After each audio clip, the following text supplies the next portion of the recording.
에이든 토저의 하나님이 원하시는 진짜 예배자라는 책을 보면 이 제목과 같이 진정한 의미의 예배를 회복하는 데 필요한 예배자로서의 마음가짐과 태도에 대해 이야기를 합니다. 이 예배자로 부름받은 우리가 하나님이 원하시는 예배를 드려야지만 그 하나님과 더욱 가깝게 교제하는 기쁨을 누릴 수 있다고 말을 하고 있습니다. 이 말을 반대로 생각하면 하나님께 드리는 예배가 다 같은 예배를 드린 것은 아님을 알 수가 있습니다. 즉 예배의 대상인 하나님이 받지 않는 예배가 있다는 것도 생각할 수가 있는데, 이는 예배자의 마음가짐과 태도에 따라 그 내용이 달라질 것입니다. 무엇보다 코로나19로 예배에 대한 논의가 활발히 진행되고 있는 이때에 인터넷 예배 대체라는 한 번도 경험하지 못한 일들 앞에 예배자로서 우리의 모습을 돌아보는 일이 중요함은 분명할 것입니다. 오늘 본문이 이사야서의 마지막 장으로 예배자에 대한 하나님의 말씀이 나타나고 있습니다. 이사야 후반부는 바벨론 포로로 끌려갔던 이스라엘 백성들이 그 후기에 돌아와 성전을 재건하고 그 성전에서 하나님을 만나는 큰 감격을 누릴 것이라는 회복의 말씀이 담겨 있습니다. 오늘 여호와 하나님께 제사하는 감격적인 일이 이루어졌지만 이것도 잠시였고, 이 백성들은 영적 타락에 다시금 빠져서 진정한 예배를 상실하고 말았습니다. 오늘 본문은 그 일을 예언하고 있는 부분의 말씀인 것입니다. 이것은 이스라엘이 포로된 지 70년 만에 예루살렘이 귀환하여 성전의 모습을 바라보고 눈물을 흘렸지만, 이런 첫 감격은 잠시였고 영적 타락에 빠져버리자 눈물도 사라지고 하나님을 찾는 뜨거운 심령도 사라져버렸습니다. 이에 대해 하나님께서는 외식적이고 형식적인 예배를 드린 불경건한 자들을 향해 책망과 심판을 경고하고 있으십니다. 오늘 우리에게 주신 본문의 내용을 중심으로 우리가 하나님 앞에 참된 예배자의 모습으로 나아가는 것이 무엇인지를 함께 살펴보므로 우리 각자의 모습을 하나님 앞에 돌아보고자 합니다. 이에 대해서 먼저 참된 예배자는 어디에나 임재하시는 하나님을 인식하고 살아가는 자들임을 기억해야 합니다. 오늘 본문 1절과 2절의 말씀을 함께 봉독하도록 하겠습니다. 시작. 여호와께서 이와 같이 말씀하시되 하늘은 나의 보좌요 땅은 나의 발판이니 너희가 나를 위하여 무슨 집을 지으랴? 네가 안식할 처소가 어디랴? 나 여호와가 말하노라. 내 손이 이 모든 것을 지었으므로 그들이 생겼느니라. 무릇 마음이 가난하고 심령이 통행하며 내 말을 듣고 떠는 자, 그 사람은 내가 돌보려니와. 아멘. 오늘 이사야 선지자는 여호와께서 이와 같이 말씀하시되 라고 시작함으로써 이어질 말씀이 여호와 하나님의 직접적인 계시를 전달하는 아주 권위 있는 내용임을 선언합니다. 이러한 시작은 이사야서 안에서만 15번 사용된 문구로서 새로운 단락이 시작될 때 전형적으로 사용되는 어구이기도 합니다. 오늘 이렇게 새롭게 시작되는 하나님의 말씀은 모든 피조세계에 대한 하나님의 초월성을 강조하는 선언이 나타나는데, 여호와 하나님께서는 하늘은 나의 보좌요 땅은 나의 발판이니 라고 하는 이 말씀으로 알 수가 있습니다. 이에 대한 말씀으로 먼저 하늘이 하나님의 보좌라는 것은 하나님께서 하늘이라는 피조세계에 속해 있다는 것이 아니라 하늘이 여호와 하나님께 속하여 섬긴다는 말을 의미합니다. 이 당시 고대 근동 사람들은 하늘을 신적 존재로 여기며 섬겼는데, 하나님께 있어서 이 하늘은 하나님이 앉는 자리에 지나지 않음을 표현한 것입니다. 이에 더 나아가 하나님의 보좌라는 것은 하나님이 물리적 측면에서 하늘이라는 공간에 앉아 계신다는 의미가 아니라 하나님의 존재론적 측면에서 그 하나님이 세상의 어느 것보다 더 높은 존재라는 의미를 담고 있습니다. 이어지는 땅은 나의 발판이라는 말씀도 이와 같은 의미로서 인간에게는 삶의 거주지로서 존재하는 이 땅이 하나님께 있어서는 그 하나님 자신의 발을 내려놓는 발판에 지나지 않는다고 말하면서 이 세상의 모든 것을 초월해 계신 지극히 높으신 분이라는 사실을 강조하고 있습니다. 이런 맥락 속에 너희가 나를 위하여 무슨 집을 지으랴? 내가 안식할 처소가 어디랴고 하는 이어지는 말씀을 살펴봐야 하는데, 이것을 따로 떼어놓고 보면 성전 무용론과 같은 오해의 소지가 있기 때문에 이것을 함께 연결해서 살펴봐야 합니다. 이 말씀은 앞서 하나님의 초월하심과 지극히 높으심의 측면에서 이 당시 이방 우상들처럼 어떤 신전 안에 갇혀있는 무력한 존재가 아니라는 사실을 강조하신 말씀입니다. 이에 대해 신약의 스데반은 이 구절을 인용하여 초월자이신 여호와께서 많은 사람들이 손으로 지은 곳에 있지 않고 편재해 계시면서 아주 자유롭게 이동할 수 있다는 사실을 강조하기 위해 오늘 본절의 예언을 사용하기도 하였습니다. 이에 더 나아가 역사적으로 이 말씀이 선포된 8세기 말에서 7세기 초는 이 예루살렘 성전이 서 있던 시기이므로 성전 건축을 하지 말라는 명령을 할 필요조차 없던 때임을 알 때 분명히 알 수가 있습니다. 나의 안식할 처소가 어디랴고 하는 이 질문 역시 오늘 본문과 같은 맥락에서 이해할 수가 있습니다. 여호와 하나님께서는 인간이 지은 어떤 구조물로도 능히 감당할 수 없음을, 그 안에 가둬둘 수 없음을 나타내고 있는 말씀입니다. 이에 이어지는 2절의 말씀은 이런 하나님께 나아가 예배하는 자들의 마음과 태도가 마음이 가난하고 심령에 통회하며 내 말을 듣고 떠는 자여야 한다는 것을 말함과 동시에 이에 대한 축복의 말씀이 나타나는데, 이런 자들을 하나님께서는 친히 돌보신다라고 선언하고 있습니다. 즉 하늘을 보좌로 땅을 발판으로 삼으시는 이 하나님 앞에 온전한 예배자로서 살아갈 때에 아주 겸손한 마음으로 하나님을 의지하고 날마다 죄를 짓는 자신의 비참한 실존을 깨닫고, 또한 하나님 앞에 마음과 중심으로 통회하며 내가 받은 말씀을 마음에 새겨 경건한 떨림을 가지고 살아가는 심령을 가까이 하시고 돌보신다라고 하는 말씀인 것입니다. 오늘 본문에서 돌보심은 깊은 관심을 가지고 바라본다라고 하는 의미로 장소에 구속당하지 않으시고 모든 창조물의 주인이신 하나님이 그 원하시는 예배자의 모습으로 나아갈 때 베풀어 주시는 축복의 내용임을 알 수가 있습니다. 만유인력의 법칙으로 우리가 잘 알고 있는 뉴턴은 아무것도 없는 우주 공간을 통해 빛이 전달되는 것에 의문을 느꼈다고 합니다.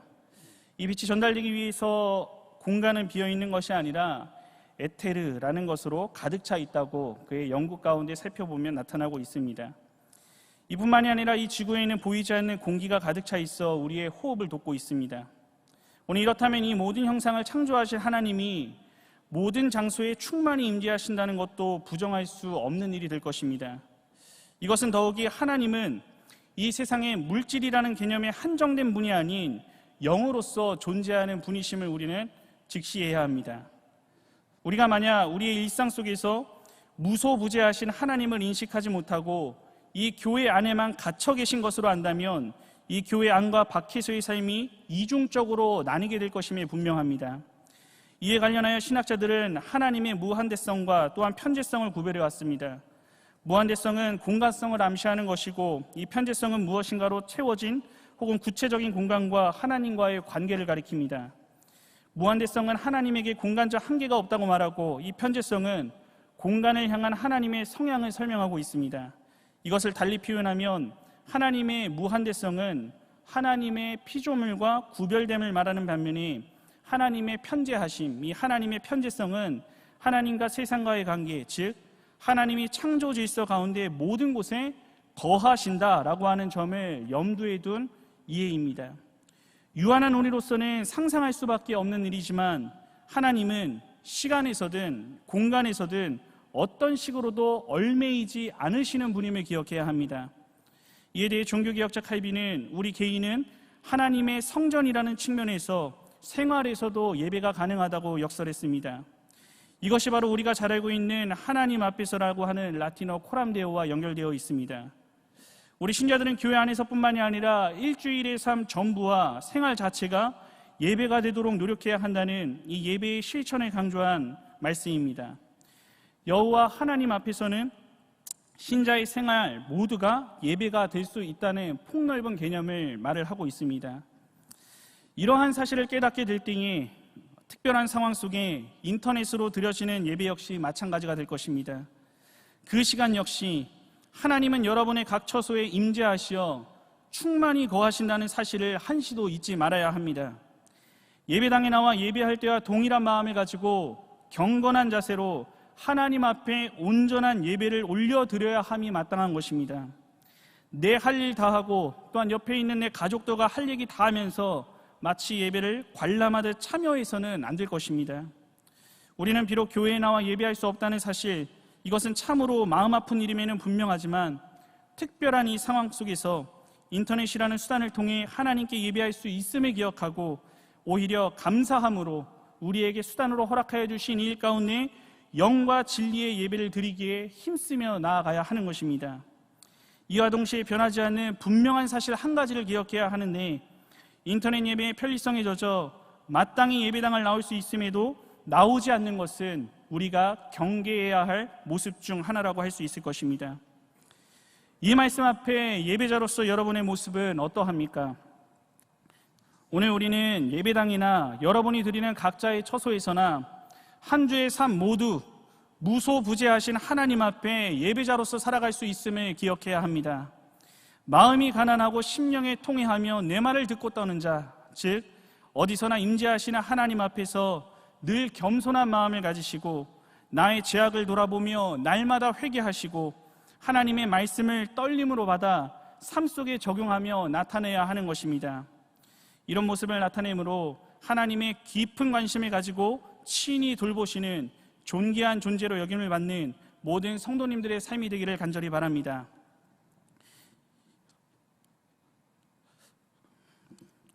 둘째로, 참된 예배자는 형식적인 예배 생활이 아닌 하나님의 특별한 부르심에 반응하는 자들입니다. 오늘 본문 3절과 4절의 말씀을 함께 봉독하도록 하겠습니다. 시작. 소를 잡아 드리는 것은 살인함과 다름이 없이 하고 어린 양으로 제사 드리는 것은 개의 목을 꺾음과 다름이 없이 하며 드리는 예물은 돼지의 피와 다름이 없이 하고 분향하는 것은 우상의 찬송함과 다름이 없이 행하는 그들의 자기의 길을 택하며 그들의 마음은 가증한 것을 기뻐한즉 나 또한 유혹을 그들에게 택하여 주며 그들이 무서워하는 것을 그들에게 임하게 하리니 이는 내가 불러도 대답하는 자가 없으며 내가 말하여도 그들이 듣지 않고 오직 나의 목전에서 악을 행하며 내가 기뻐하지 아니하는 것을 택하였음이라 하시니라. 아멘. 오늘 함께 읽은 본문은 형식적으로 예배하는 자들에게 하나님의 심판이 있을 것임을 경고하고 있습니다. 이 내용을 살펴보면 이 제사의 내용이 두 가지로 나타나는데, 소를 잡고 어린 양으로 제사를 드리고 예물을 드리고 분향하는 것, 이러한 모습은 적법한 제사 행위를 지칭한 것으로 나타내고 있는 것이고, 이와 연결되고 있는 살인과 개의 목을 꺾는 것과 또한 돼지 피와 우상을 찬송하는 것은 하나님 앞에 가증한 행위임을 지칭을 합니다. 이에 대해 한글 성경에는 모모와 다름이 없고 라고 하는 표현이 나타나고 있지만, 원문을 살펴보면 이 표현이 나타나지 않는 것뿐만 아니라 이 문장의 동사와 전치사와 심지어 접속사도 사용하지 않아서 이 이사야가 전달하고자 하는 메시지를 훨씬 더 강하고 두드러지게 나타내고 있는 것을 볼 수가 있습니다. 즉 원문을 통해 생생하게 전달되는 이 메시지는 여호와 하나님께 자기 백성의 제사 행위에 대해 살인죄, 무의미한 행위, 또한 도저히 받아들일 수 없는 가증한 행위, 우상 숭배의 배교 행위로 간주하시는 아주 충격적인 장면임을 볼 수가 있습니다. 이것을 단지 이 구절만을 놓고 판단하면 구약 시대에 하나님은 이스라엘의 제사를 이방의 우상 숭배와 동일한 것으로 간주하셨거나 또한 제사 폐지를 명하셨다고 오해할 수도 있지만, 이것은 예수 그리스도의 십자가 사건 이후에 나타난 일이기에 여기에 해당되지는 않습니다. 오늘 본문에서 말하고자 하는 내용은 하나님의 정죄하시는 제사 행위는 마음이 여호와께 멀리 떠나 있어 삶 속에서 가증한 행위를 일삼는 자들이 이 율법의 진리를 간과하고 형식적으로 드리는 제사를 의미하는 것이지 진실한 제사 자체를 비난하는 것이 아님을 기억해야 합니다. 이는 이사야 외에도 많은 선지자들이 비슷한 예언을 한 것을 봤을 때 이 당시 이스라엘 백성들이 냉랭한 마음으로 형식적인 제사를 드리는 일이 빈번했다는 사실을 살펴볼 수가 있습니다. 매번 드려지는 제사의 행위를 하나님 앞에 드려지는 특별한 시간으로 인식하지 못했기에 이는 점점 그 제사가 하나님이 가증히 여기는 심판의 대상이 되었던 것입니다. 오늘 이렇게 위선적이고 형식적인 제사를 드리는 자들의 삶의 모습은 어떠했습니까? 이것은 3절 하반절을 보면 내 길을 택하며 또한 가증한 것을 기뻐했다고 증거를 합니다.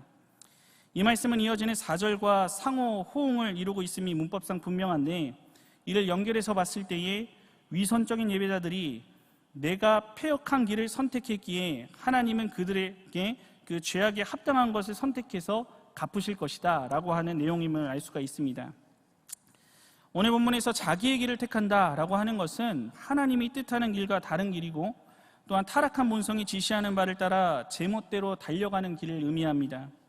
이에 또한 가증한 것이라고 하는 것은 구약 성경에 사용된 모든 부분이 여호와의 백성을 멸망으로 이끄는 우상 또는 악의 세력을 의미하고 있습니다. 여호와를 기뻐하며 그 뜻대로 살아가야 할 선민 이스라엘이 여호와께서 가장 가증스럽게 여기시는 우상들을 기뻐한다는 것을 말하고 있는 것입니다. 이에 하나님은 유혹을 그들에게 택하여 주며 라고 말씀하시는데, 이 본문에서 유혹이라고 하는 것은 소년들이라고 하는 그 단어로도 의미로도 사용이 되고, 그 생각과 행위를 도저히 종잡을 수 없는 변덕이 심한 상태를 의미합니다. 이러한 원어적인 의미를 고려한다면 하나님께서는 위선적이고 형식적인 예배자들을 심판하시되, 그들이 전혀 예측할 수 없는 방식으로 아주 갑작스럽고도 당혹스럽게 심판하심으로 그 모든 행위자가 조금 더 대처하지 못하게 하실 것이라는 아주 무서운 경고의 말씀을 하고 있으신 것입니다. 이에 더 나아가 또한 그들이 무서워하는 것을 그들에게 임하게 하니니 라고 했는데, 이스라엘 백성들이 형식적으로 여호와께 제물을 드리는 행위는 내가 두려워하는 모든 것으로부터 안전하게 보호를 받기 위한 것이었음을 하나님은 잘 아시고 있으셨기에 이러한 표현을 사용한 것입니다. 즉 이스라엘 백성들이 피하고 싶어했던 바로 그 두려움이 임하게 하신다는 것으로서 이후 역사적으로 살펴봤을 때에 이방 강대국에게 유린을 당하는 내용임이 분명하다고 할 수가 있습니다. 올해 6월에 있던 백상예술대상에서 화제가 됐던 한 장면이 있습니다. 시상식 중간을 꾸미는 여러 무대 중 하나였는데, 영상을 통해 그 문구 가운데 당연한 것들이 그립습니다 라고 하는 문구로 시작하여 아역 배우들의 노래로 꾸며진 울림이 있는 무대였습니다. 유명 가수 이적이 작사 작곡했던 곡으로서 우리가 살아왔던 평범한 나날들이 다 얼마나 소중한지 알아버렸죠.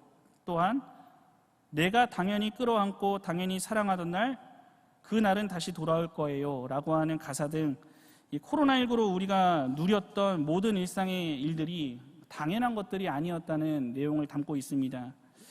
이 노래 중간중간 잡히는 톱스타들의 그 눈시울을 붉혔고 눈물을 펑펑 쏟는 장면도 나와서 시청자들이 놀랐다는 후문도 볼 수가 있었습니다.